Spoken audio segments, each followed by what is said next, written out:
Hello mga kabungisgis, welcome back again to another vlog. Ito po si Busilak's Diary. Ayan, shout out sa ating demolition team.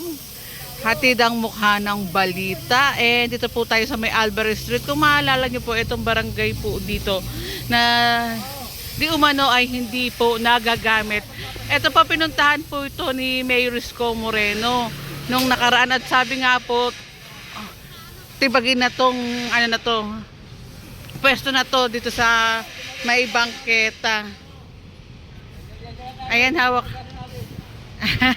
Hawak-hawak nila, boss. Ito habang ito namang side na to, ina-acetylene. Ayan, demolition team, kasama po natin.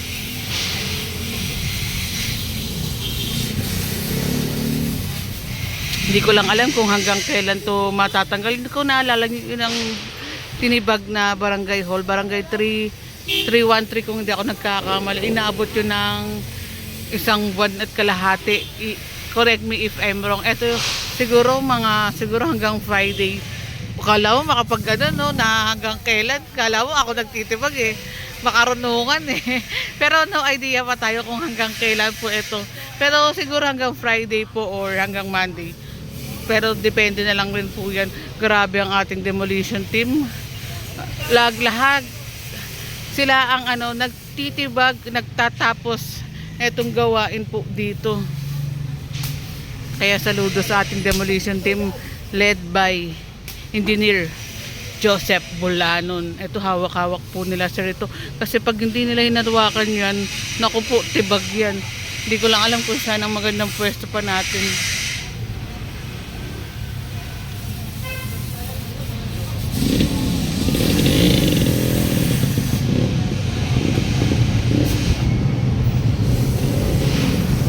And gusto ko lang magpasalamat kay Ma'am Pat sa ibinigay niyang pangkain din po sa ating demolition tsaka mga gloves na ibibigay natin later on sa demolition team.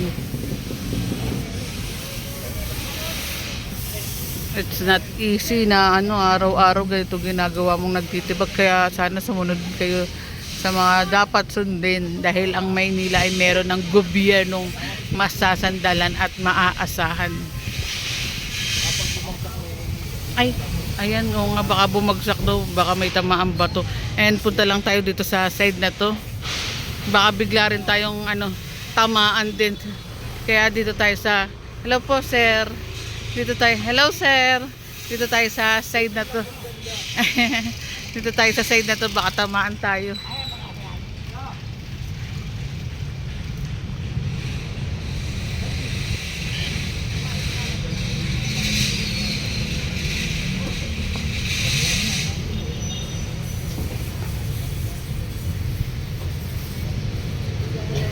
Ito yung side naman na dito sa kabilang side naman, Rasak covered court.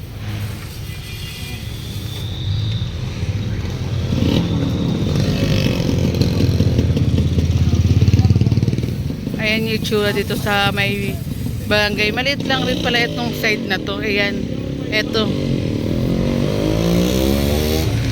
At gusto ko lang dagdag kung meron kayong complaint, dial 8888 apat na 8 para ma-actionan po ang inyong complaint. Or kaya punta lang po kayo sa FB page ng mga departamento tulad ng engineering department para mag-send din po kayo ng picture. At kung natatakot din po kayo na ayan naku po, bagabagsakan tayo, na malaman yung identity nyo, nakatago naman po yung identity nyo.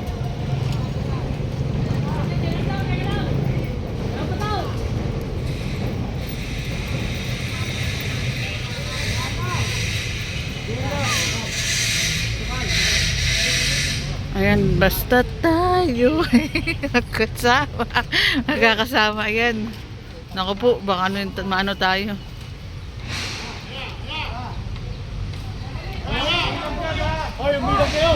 Ay!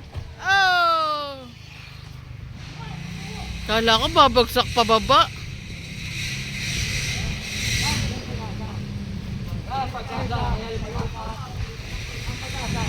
Ito na lang. At saka ito.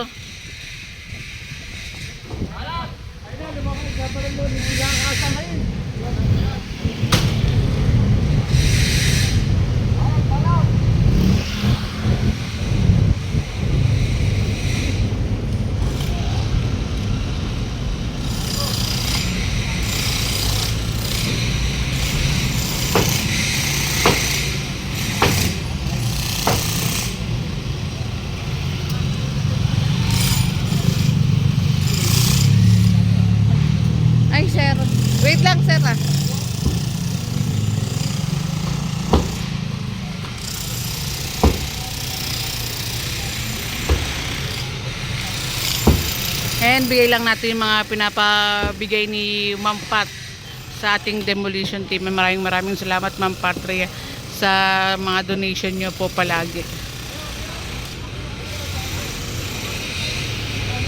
Ito bigay ni Ma'am Pat na mga gloves para sa ating demolition team. Dalawang ano po yan, sir.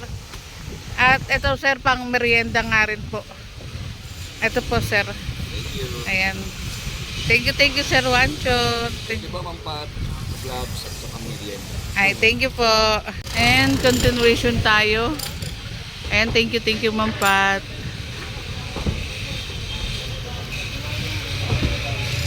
And dagdag lang po natin para mas maunawaan nyo po about dun sa ito pong ginigiba po na ito. Dahil nung nakarang pinuntahan nga po ito ni Mayor Risco Moreno, ipapasok po natin yung mga clip. Kaya ugaling manood ng Busilak's Diary sa araw-araw para updated po kayo sa mga video. Hindi tayo nagre-re-upload ng mga video. Updated po yung mga video natin. Maraming salamat. Ipapasok natin yung clip.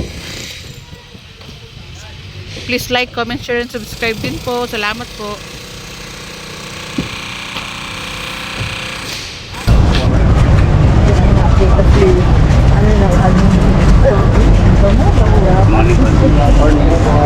Punta ko pa to ah. Akin pa to ah. Kasi hindi naman ginagamit ang barangay ko. Kunwari lang barangay ko. Pero sa totoo, hindi mo na ginagamit yun. Ginawa ng bodega. Ginawa ng bodega. Matibag yun. Okay ba? Sa akin.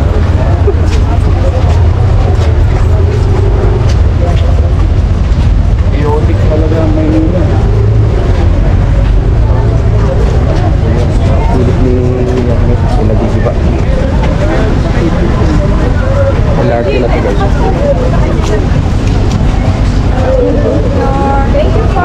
So, Andres. Ayun yung pinapatibag ni Lord yung barangay kasi wala naman eh. Hindi napapakinabangan.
Saan sila kumuha ng clearance ng temple? Dapat doon dadaan. Kasi yung bakal ng naka-perfect na sila dapat doon.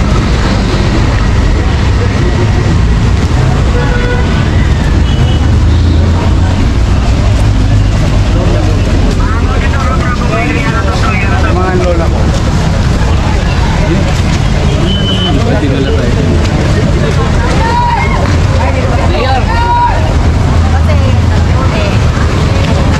Building na yun, na hindi pa nagigiba. Sa baba po kami. Nagapasok din sa amin. So, hindi gagawin ko kami mag-ibakli. Ingat yun. Thank you, gagawin po kami. Tanong ko muna. Sino magigiba ng building? Kasi sabi ko, project daw po yata ni Kong. Joel Chua, Yeah. na walang permit sa amin. Hindi po namin alam kung ano. Yun ang sinasabi ko. Ngayon, sinabihan kayo nagigibay yung Senior Citizen Office Opo. na pag-aari rin ng Maynila. So, kami po ay NGO, actually mga senior ko po, may livelihood po kami dyan. Sino nagpapalis? ARP, kaya na kami. Ay, kamusta kayo? Ha?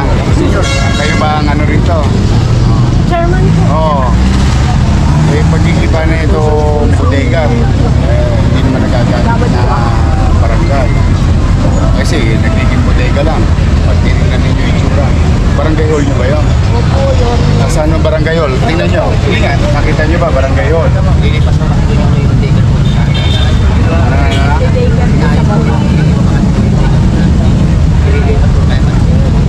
Bakit kayo aalisin dito? Sino po may sabi? Gobyerno ba yung kontraktor? Yung po pala eh. Sino ang gobyerno? Hindi ako. Maynila. Katulad yung sinasabi nila. Unang-una walang permiso sabi ko. Sabihin nyo kay Congressman Chua. Asan ang permiso nito? Unang-una, property ng Maynila yan.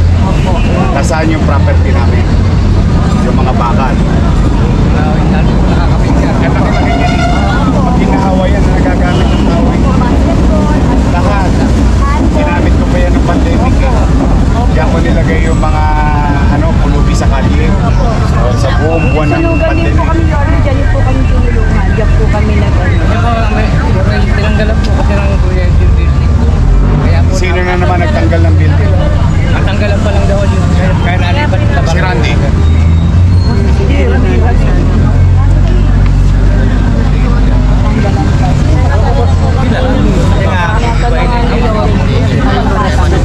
Kasi, Randy.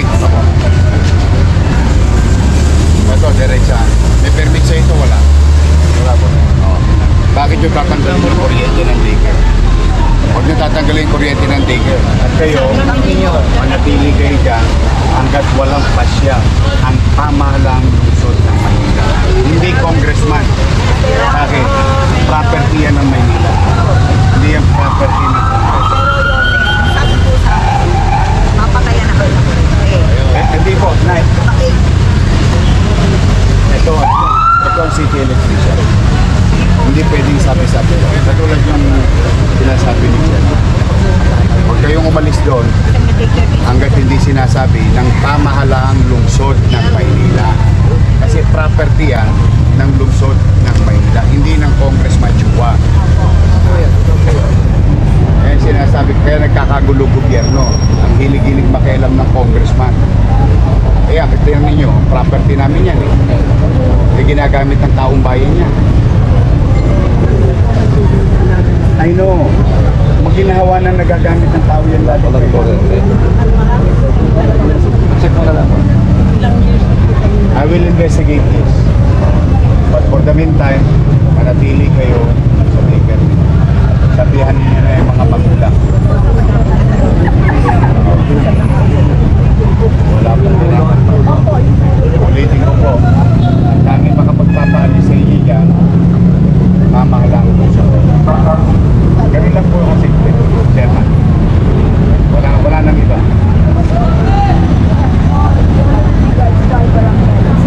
No.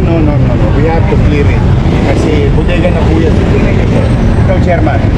Kami, bigat naman na kayo. Barangay hall, hindi. See? Sasabi ko. Kasi ginagamit pa namin Eh, kaya lang kasi, kailangan namin clear. Kasi tatayuan ko kayo ng malaking library. May library kayo, yan. Bulok na kasi. Di ba may barangay din dito sa Deke? Sa taas ng barangay. Maging library siya. Pero mas malaking library. Okay? nga po ngayon yung mga gamit ng bandega. Eh, bumalik kayo sa Deke. Saka huwag kayo nagpapaniwala kung kani-kanino. Ang kailangan kausap ninyo, pamahalaan. Biglang papasok ang kontraktor. Hanapan nyo yung chairman kayo. Hanapan mo ng permit sa city doon. Hanapan nyo ng building permit. May clearance ka ba? Basta giniba na lang na giniba. Dapat may clearance yun. Dapat Pero muna-muna, pwede namin silang kasuhan ng theft. Bakit? Yung building dyan, property ng Maynila yun. Ano ngayon nasa ninyo? Sino nagpakilo? Ayun. Yan dapat ang iniimbestigahan ni Chua. Hindi nga ako nakipapakaya maggawa ng Hindi kaya sinasabi ko eh. Hindi kami tuloy Abusado kasi silang lahat. Para silang siga ng pamahalaan. Iba dito, iba doon. Hindi nyo nga alam eh. Kaya nagkakagulo ang pamahalaan. Hindi po pwedeng ganon. May gobyerno na sa Maynila. Para kanino? Sa mga taga Maynila. Katulad yan, kung di ako nadaan ngayon, malamang wala na kayong daycare center. Tama ba? O saan nyo ilalagay yung mga bata? Pero may poder at may-ari, gobyerno ng tapos ang nagpapali sa inyo, congressman at saka kontraktor. At para pa nagkagobyerno pa kayo, pag pinali sa amin kayo, may dahilan. Tama, may kakailangan. Katulad yan, sinasabi ko sa inyo, hindi naman nagagamit, alisin. Sino nagsabi? Tama lang. Ino-notify ka dyan for purposes of the process. Bibigyan ka lang. Then makagaya kayo, pero yun nandito, sa inyo pa rin. God nandiyan. Kasi meron pa ako sa San Lazaro Residence para sa inyo. Opo ngayon eh. Pinapunintay namin sa Jackson Village. Buti nga hindi na ipamigay kundi malamang puro staff ng congressman na naman yan. Opo, wala kami. Saan ka nakakita? Pati pechot ng congressman nakatira sa Donay.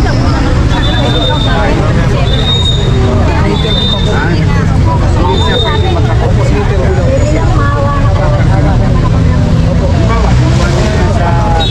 Sa ano? Sa Jose Reyes. Oh, good. May national government. Saglit lang eh. Kailangan kong panatagin ang kalooban nila para alam nilang nila yung mga. Diba, ginawa nila sa San Lazaro. Sa Jose Reyes. Okay yun. Pero hindi na pwede gawin dito na walang permiso. Yan. May gobyerno na ngayon.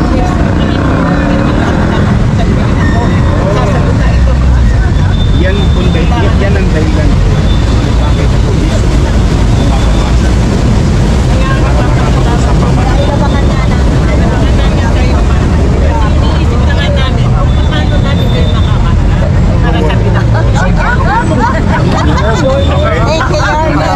Regarding po sa Lazaro Residence. Tama na. Nandiyan dyan. Wala kami sa sweldo pero Wala makamisel. Ngayon, tapos palalayasin pa kayo na wala man. Hindi, hindi. More on, saan kami? Alternative,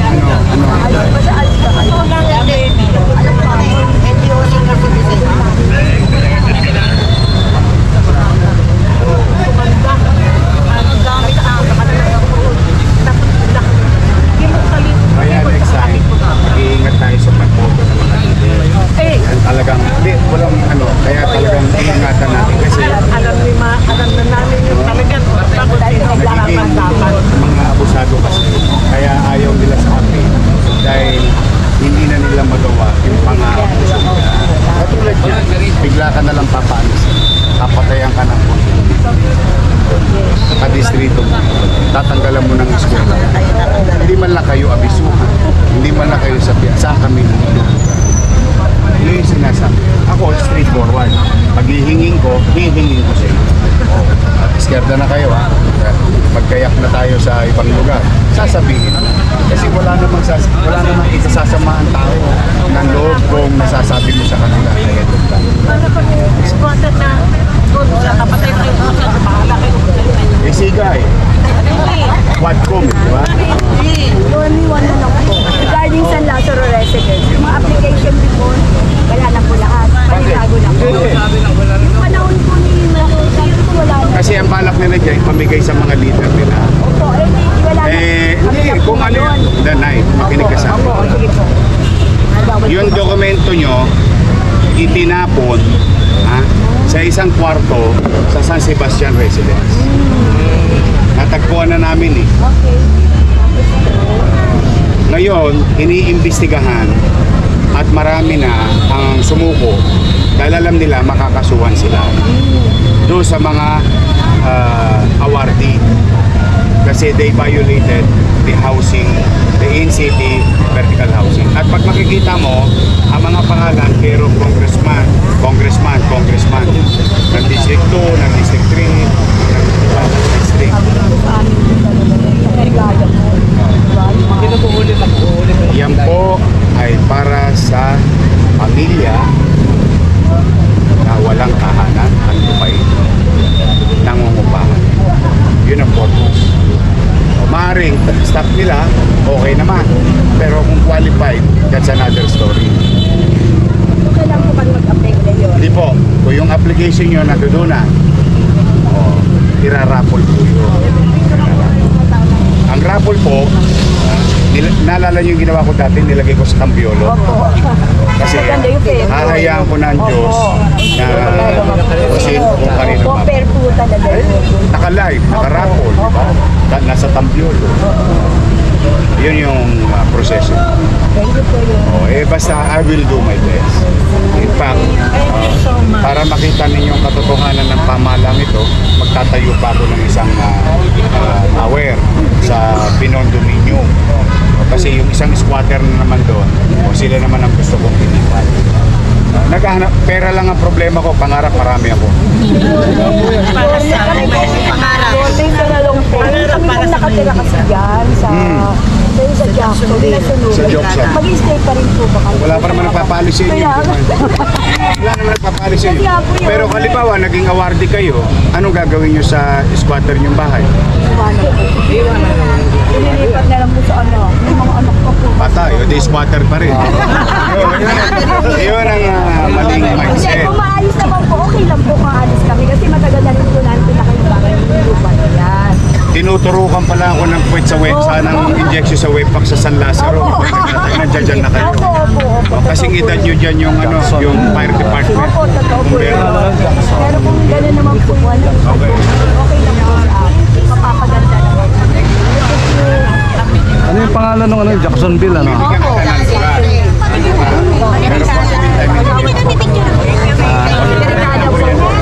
Pero hindi ka paputulan ng kuryente, sabihin mo sa mga magulang Herman. Manatili kayo, mag-aaral ang mga bata. Kung manatag kayo, nakausap nyo na ang pamahalaan. Okay? Okay?